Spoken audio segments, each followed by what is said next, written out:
समय ईरान और इजराइल युद्ध को लेकर प्रधानमंत्री नरेंद्र मोदी का बड़ा बयान सामने आया है। उन्होंने बहरीन के शाह हमद बिन ईसा अल खलीफा और सऊदी अरब के युवराज प्रधानमंत्री मोहम्मद बिन सलमान के बीच बातचीत की है। पीएम मोदी ने पश्चिम एशिया में जारी संघर्ष के दौरान दोनों देशों पर हुए हमले की निंदा भी की है। प्रधानमंत्री ने कहा कि दोनों देशों पर हुए हालिया हमले उनकी संप्रभुता पर क्षेत्रीय अखंडता का उल्लंघन करते हैं। इसके अलावा पीएम मोदी ने Jordan king his majesty king Abdullah से भी बात की है। प्रधानमंत्री ने अरब और बहरीन में रहने वाले भारतीय समुदाय के बारे में भी बात की है। दोनों नेताओं के साथ फोन पर बातचीत के दौरान प्रधानमंत्री मोदी ने कहा है कि क्षेत्रीय शांति और स्थिरता की जल्द से जल्द बहाली अत्यंत महत्वपूर्ण है। आपको बता दें कि प्रधानमंत्री मोदी ने एक्स पर एक पोस्ट शेयर कर सऊदी अरब के युवराज और प्रधानमंत्री मोहम्मद बिन सलमान के साथ पश्चिम एशिया के बदलते घटनाक्रम पर चर्चा की है। भारत सऊदी अरब पर हाल ही में हुए हमले की निंदा करता है और जो उसकी संप्रभुता और क्षेत्रीय अखंडता का उल्लंघन है। हम इस बात पर सहमत हुए कि क्षेत्रीय शांति और स्थिरता की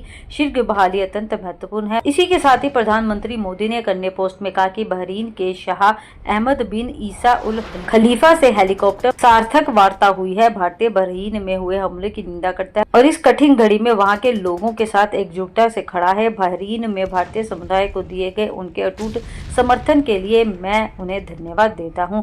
पीएम नरेंद्र मोदी ने ट्वीट किया कि जॉर्डन के king his majesty king Abdullah से उन्होंने इन इलाकों में बदलते हालात पे अपनी गहरी चिंता भी व्यक्त की है। इससे पहले प्रधानमंत्री ने इजराइल प्रधानमंत्री बेंजामिन नेतन्याहू और संयुक्त अरब अमीरात के राष्ट्रपति शेख मोहम्मद बिन जायद अल नहयान से बात भी की थी। ये बातचीत अमेरिका और इजराइल द्वारा ईरान पर किए गए हमले के बाद हुई है, जिसमें ईरान के सर्वोच्च नेता आयतुल्ला अली खमेनी की मौत हो गई है और ईरान ने जवाबी कार्रवाई करते हुए बहरीन और सऊदी अरब सहित कई अन्य पश्चिमी एशियाई देशों पर हमला कर दिया। एशियाई देशों में स्थित अमेरिकी सैन्य अड्डों की ओर कई मिसाइलें दाग डाली और उन्हें नष्ट भी कर दिया।